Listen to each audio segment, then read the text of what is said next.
You wake up, and before your feet even hit the ground, your mind is already running, replaying yesterday's argument, bracing for today's silence, or rehearsing how to keep the peace.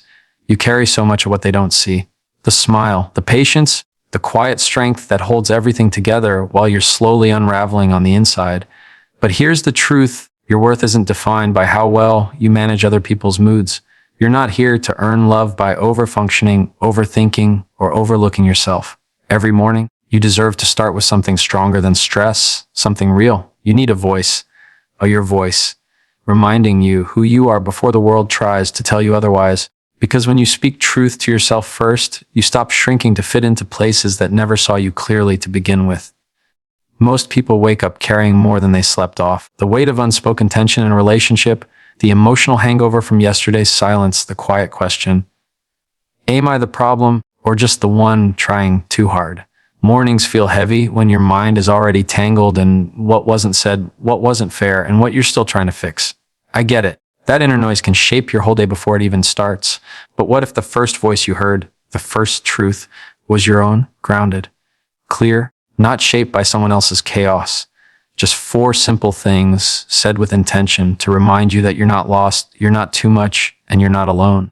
That's what we're walking into today. Not hype, not fluff, just 4 strong anchors to help you hold steady when everything else feels uncertain. You've probably done it more times than you can count. Felt something rise up in your chest, a truth trying to find its way out. But instead of speaking it, you swallowed it. You said, it's fine, when it wasn't. You changed the subject. You smiled to smooth the tension. You convinced yourself it wasn't the right time, or maybe you were being too sensitive, too emotional, too much. That's the moment I'm talking about. The split second where your voice starts to come forward and you silence yourself instead. We don't do that out of weakness. We do it because we've learned to survive by keeping things calm, keeping the peace. We've been trained to think that silence equals strength, that not reacting, not saying how we feel somehow means we're in control. But here's the truth. Silencing yourself doesn't bring peace. It just builds pressure. And over time, that pressure shows up as resentment, exhaustion, or distance you can't explain. In relationships, when we don't speak what matters, we teach the other person to ignore what matters to us. We start living in reaction to their emotions instead of in alignment with our own values. You begin measuring your words not by what's honest, but by what they might tolerate. And slowly, you lose a piece of your clarity. Your yes doesn't mean yes. Your I'm okay doesn't mean you are. And your silence, though it feels safe, becomes the barrier between you and the connection you're really longing for. Now, this doesn't mean you need to say everything every time. It's not about dumping emotion or demanding to be heard at all costs. This is about intentional honesty, about recognizing the moments when your truth is trying to surface and choosing not to abandon it. Saying something doesn't have to be loud to be powerful. It can be as calm as, that didn't sit right with me, or I'm feeling a little disconnected lately. It can be slow, thoughtful, grounded, but it needs to be said. And I know the fear is real. You might be scared they won't hear you, that they'll dismiss it, twist it, or make you feel like you're overreacting. But your silence won't protect you from that either. If anything, it guarantees that nothing changes. Speaking up isn't about changing them. It's about honoring you. It's about making space for your own voice in a dynamic where you've been quietly disappearing. Say it before you silence yourself. Not because it's easy, not because you know how it will land, but because your truth deserves room to breathe. You deserve to be in relationships where your thoughts don't have to fight for air. You deserve to know what it feels like to show up fully, not edited. And every time you choose your voice over your fear, you remind yourself, I am still here. I still matter. That's not selfish. That's self-respect. Somewhere along the way, you started believing that if they were upset, it was your job to fix it. If they were in a bad mood, you adjusted your tone. If they pulled away, you leaned in harder. You learned to read the room before you read yourself. And slowly, almost without noticing, you started carrying the emotional temperature of the whole relationship, like their peace depended on how well you showed up, how carefully you worded things, how much of yourself you held back just to keep things calm. That's a heavy burden to carry. And it's not love, it's responsibility confusion. It's mistaking emotional care for emotional control. You begin to believe that your worth in the relationship is tied to how easy you make things for them. You overfunction.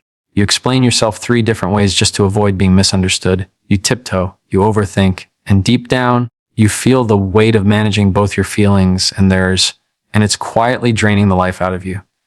Here's the truth most people don't say out loud, Z. You are not responsible for someone else's peace. That doesn't mean you don't care. That doesn't mean you're careless with your words or dismissive of their struggles. What it means is you are allowed to have boundaries, emotions, and truth, even if it disrupts their comfort, even if it makes them uncomfortable in the short term. Peace in a relationship isn't built by one person bending and the other staying still. It's built when both people are willing to take ownership of their own emotional world. When you take on the role of emotional regulator, you stop showing up as a partner and start showing up as a caretaker. You lose your place in the relationship because you're too busy holding space for their reactions, their shutdowns, their moods, all while your own needs take a back seat. And then one day, you realize you're walking on eggshells in a space that was supposed to feel like home. Let's be clear, empathy is beautiful. Being aware of how your actions impact someone else is a strength. But when empathy turns into over-responsibility, it crosses a line. You can be kind and direct. You can love someone and still say, that's yours to work through.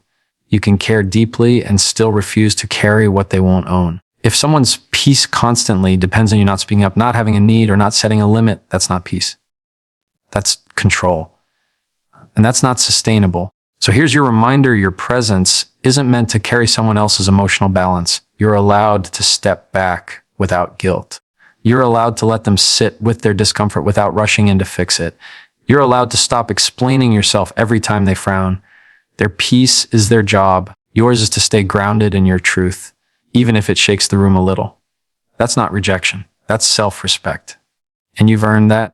You know that moment when something bothers you, but you choose not to say anything because you don't want to make it a thing. When you feel yourself get smaller, not physically, but emotionally, because the other person's energy feels so loud or distant that it drowns out your own. That's what I mean when I say don't shrink just to keep it calm. It's the quiet habit we develop of disappearing a little bit at a time to avoid rocking the boat. It starts small. You downplay how you feel. You let comments slide. You convince yourself now isn't the right time to bring it up. You carry the weight of unspoken moments, all because you want peace. And let's be honest, you're not doing it because you don't care. You're doing it because you care too much. You've probably been the one holding the relationship together when communication breaks down, when conflict feels too risky, when their moods shift without warning. So instead of bringing more tension into the room, you bring less of yourself. But here's the cost: every time you silence a need, every time you bite your tongue, every time you prioritize calm over clarity, you lose a little bit of your voice. And not just your ability to speak, your ability to feel heard, seen, and safe. Relationships that require you to shrink are relationships that rob you of your wholeness. And that's not love. That's self-abandonment dressed up as harmony. There's a difference between keeping the peace and keeping quiet. One is mutual. The other is one-sided. One honors both people.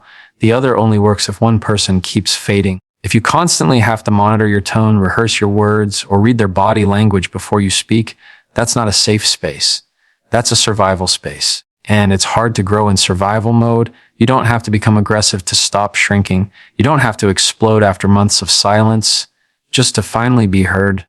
There's a middle ground, calm honesty. You can say, that hurt, without raising your voice. You can say, this doesn't work for me anymore, without blaming. You can stay grounded in your truth without guilt. You can take up space in the relationship, emotionally, mentally, spiritually, and still be kind. If your presence is always too much for someone, it may be because they've gotten used to a version of you that made them comfortable. A version that shrank, a version that stayed quiet. And when you stop doing that, yes, things may shift. But what you're doing is creating a space where you are welcome to, not just tolerated, but valued, not just heard, but understood. You don't have to keep things calm at the cost of losing yourself. You are not too much. You are not dramatic.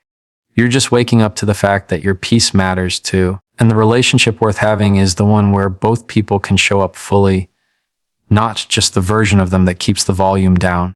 There's a quiet lesson being taught in every relationship, not through words, but through patterns, through what we allow, what we excuse, what we let slide. And without realizing it, what you ignore teaches them how to treat you. Not in a harsh, deliberate way, but in that slow drift where your silence starts to sound like permission. You think you're keeping the peace, avoiding conflict, being mature. But what you're really doing is shaping the dynamic by default instead of intention. You ignore the dismissive tone because you don't want to be accused of overreacting. You brush off the joke that cuts too deep because you don't want to ruin the moment. You let the forgotten plans, the inconsistent effort, the emotional distance slide because bringing it up feels like more work than just carrying it yourself. And maybe you tell yourself they'll figure it out on their own, that they'll eventually see it's hurting you. But people rarely change what they think you're okay with. When you stay quiet long enough, they stop looking for signs that you're not. And here's where it gets tricky. Your silence doesn't mean you're okay with it. It means you've chosen self-protection over confrontation. And that's a choice rooted in survival. Maybe you've been shut down before. Maybe your feelings were always labeled as too much or too sensitive. So now you measure your words, you gauge their mood, you make peace with less than you deserve just to avoid being seen as difficult. But you can't keep doing that and expect the relationship to feel safe, because the part of you that notices, that flinch, that hesitation, that moment you feel unseen, that part doesn't go away, it just gets quieter. And with time, it turns into resentment, into emotional distance, into a version of yourself that shows up physically but not emotionally. Holding people accountable to how you want to be treated isn't about blame. It's about clarity. It's about giving someone the opportunity to rise, to see the line you're drawing and decide whether they're willing to honor it. When you name what's not working, when you stop ignoring what's hurting, you create the conditions for real respect. And if they don't respond well to that, if your honesty is met with defensiveness or dismissal, that tells you something too. You don't have to yell to be clear. You don't have to explain 100 times to be valid. You can simply say, this doesn't sit right with me, or that's not something I'm okay with anymore. And then follow that up with consistency, because your boundaries mean nothing if they disappear the moment someone pushes. You teach people how to treat you not just through your words, but through what you tolerate, and you're allowed to stop teaching them that your comfort is negotiable. You're allowed to stop performing calmness just to keep someone else close. Your silence has been loud for too long. Let your truth speak now, calmly, clearly, and with the quiet strength of someone who finally sees their own worth. Somewhere along the way, someone convinced you that setting a boundary was being cold, that pulling back was punishment, that saying no meant you didn't love them enough. And now, every time you feel the need to draw a line, you hesitate, you second guess. You start carrying guilt like it's part of the process because you've been taught that your boundaries are a threat to the relationship, not protection for your peace. But hear me on this, boundaries are not a betrayal. They're not walls to keep people out. They're doors with clear locks and hinges, a way to invite people in, but only in a way that honors both of you. And if someone sees your boundary as rejection, it's likely because they were benefiting from you not having one. Most people aren't upset that you have a boundary. They're upset that they can no longer access you the same way, especially when your boundary challenges their comfort, when you stop always being available, when you stop over-explaining, when you stop tolerating things that quietly hurt you. That shift feels like distance to them, but it's actually clarity for you. In relationships, especially the close ones, family, romantic, even long-term friendships, we tend to lose track of where we end and they begin. We absorb emotions that aren't ours. We say yes when everything in us is screaming no. We let the fear of being seen as selfish or distant keep us in patterns that slowly chip away at our own well-being. And then when we finally try to reclaim space, it feels like a rupture. But here's the truth, boundaries don't ruin connection. They reveal the health of it. Because any relationship that depends on your silence, your exhaustion, or your constant compromise isn't a relationship, it's a performance. And the moment you stop performing, the moment you say, this doesn't work for me anymore, the real dynamic starts to show. Sometimes it deepens, sometimes it fractures. But either way, it tells the truth. You don't need to be harsh to set a boundary. You don't need to announce it with anger. You can simply say, I can't continue to engage like this, or I need more consistency to feel safe here. It's not about control. It's about communication. It's about giving people the dignity of knowing what's okay and what isn't, and giving yourself the dignity of honoring your own emotional capacity. You are not wrong for needing space. You are not selfish for protecting your energy. You are not heartless for saying, I can't carry this alone anymore. You are allowed to create emotional safety for yourself, even if it makes other people uncomfortable, especially then. Boundaries are not a betrayal. They are a form of love for yourself, for the relationship, for the truth. And when you set them with calm strength, not fear or punishment, you stop losing yourself in the name of connection. You stop abandoning your peace just to maintain proximity. And that's where real connection starts, in truth not sacrifice. You've explained it a dozen different ways. Softly, calmly, carefully. You've raised it in moments of peace in the middle of conflict, after things have cooled down. You've tried metaphors, stories, even silence, hoping they'd finally hear what you've been trying to say, and still nothing lands, nothing shifts. You start wondering, maybe I'm not saying it right, maybe I'm too emotional, maybe I need to give it more time. So you explain again, and again, and again. Not because you're unclear, but because they refuse to meet you in the space where understanding lives. That's the part that hurts the most. Not that they didn't get it the first time, but that they never even tried. They were never listening to understand. They were listening to defend, to dismiss, to maintain their version of the story where they don't have to change. And the more you explain, the more they twist your words into something they can argue with, something they can turn back on you. You're not having a conversation, you're doing emotional gymnastics while they sit still and say, "You're too sensitive." You end up exhausted, not just from the effort of trying to be understood, but from the slow erosion of your own self-trust.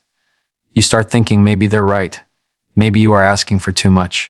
Maybe you are being dramatic, and you begin to carry the weight of both your emotions and their denial. That's a kind of loneliness you can't describe, being in a relationship where your heart speaks clearly and still isn't heard. Here's the truth most people avoid. When someone refuses to understand you, it's not a communication issue. It's a respect issue. Because understanding isn't about agreement. It's about effort. It's about someone choosing to see your perspective even if it challenges theirs. And if they're not willing to step into that discomfort, no amount of explaining will move the needle.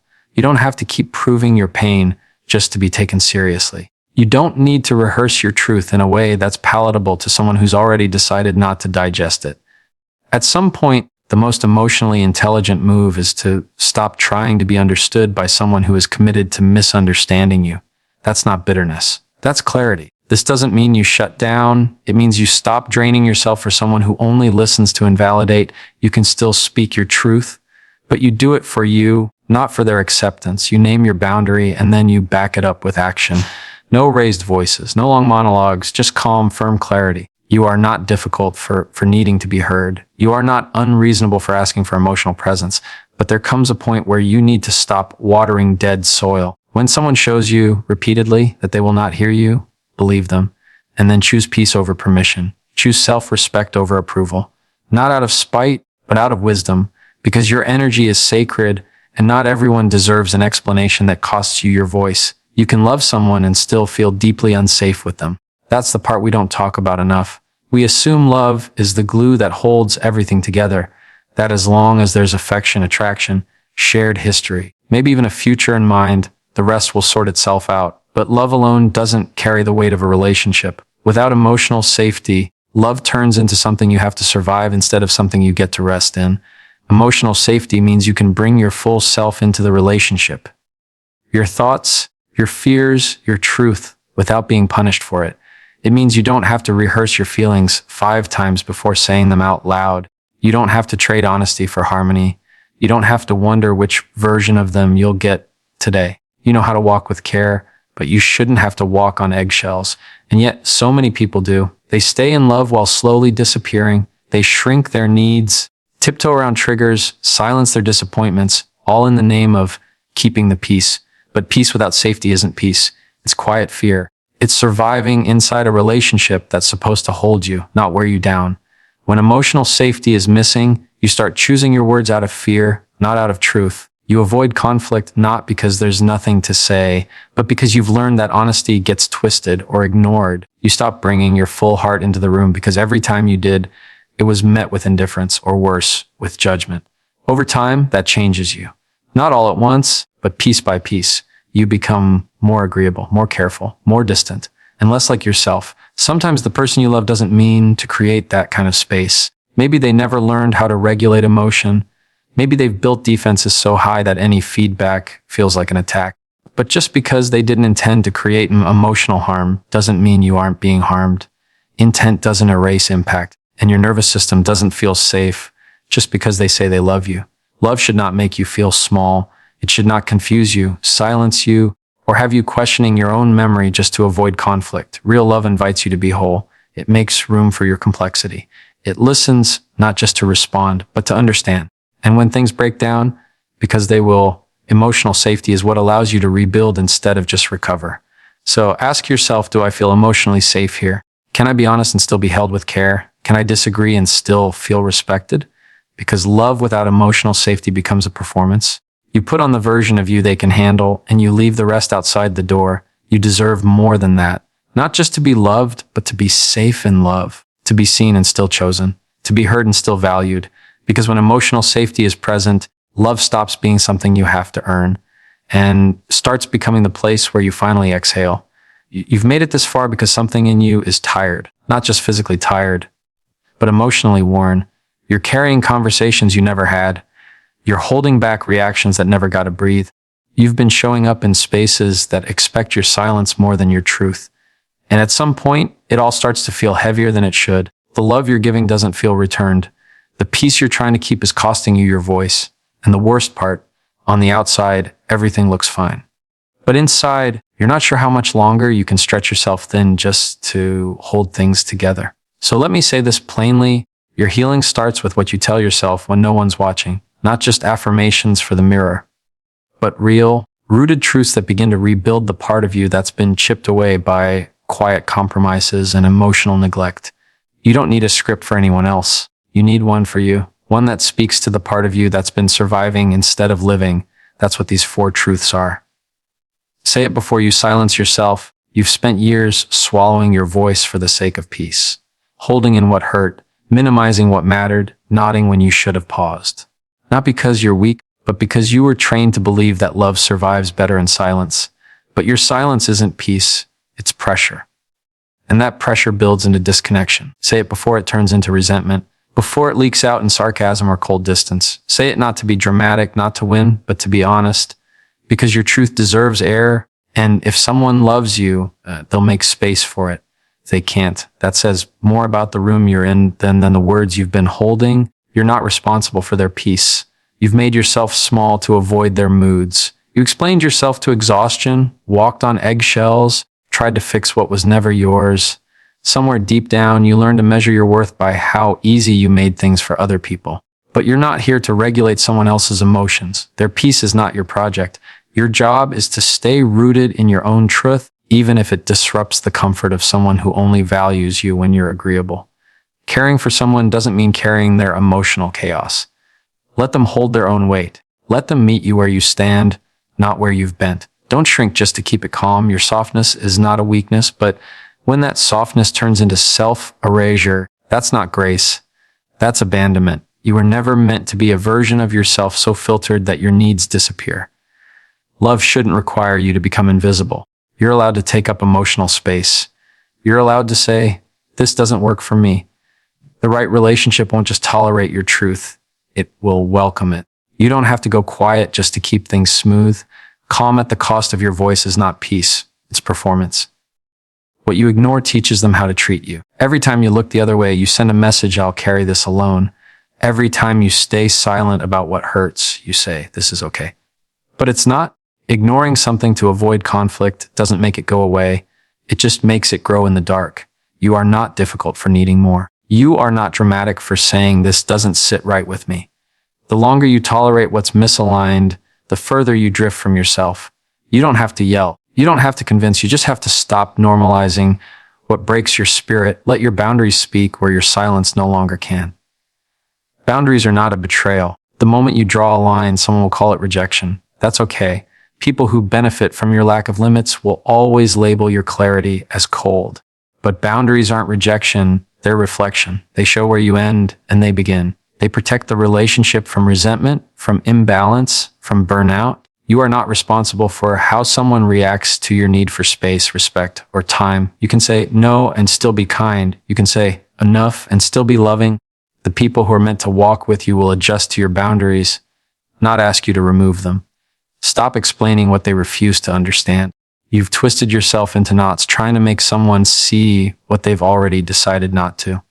Not because you're unclear, but because they don't want to face their part. You don't need another conversation that goes in circles. You don't need another moment where your pain is minimized, your needs are invalidated, or your truth is used against you. You've done the work of speaking.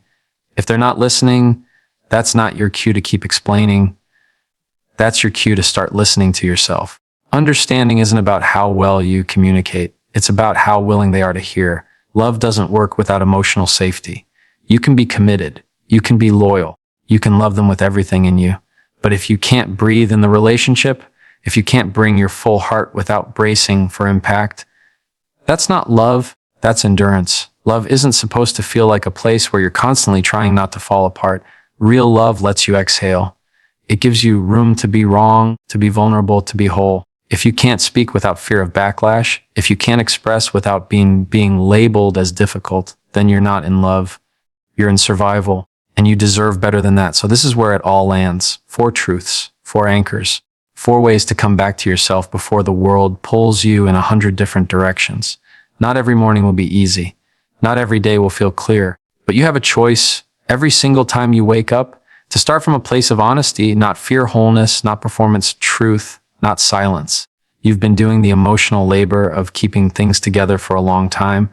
Now it's time to start doing the emotional labor of coming home to yourself. And it begins with what you tell yourself before the day begins, before the noise, before the tension, before the weight. You speak to you first, calmly, clearly, with strength, because the relationship that sets the tone for every other one is the one you have with yourself. And that voice, your voice, is worth listening to. Every morning, remind yourself, I will speak before I silence. I am not here to carry what's not mine. I don't need to disappear to keep peace. What I accept is what I allow. My boundaries are love, not rejection. I don't owe endless explanations, and I deserve safety and love, starting with how I love myself. That's where your strength is. That's where your healing begins. And that's the truth you can build your life on.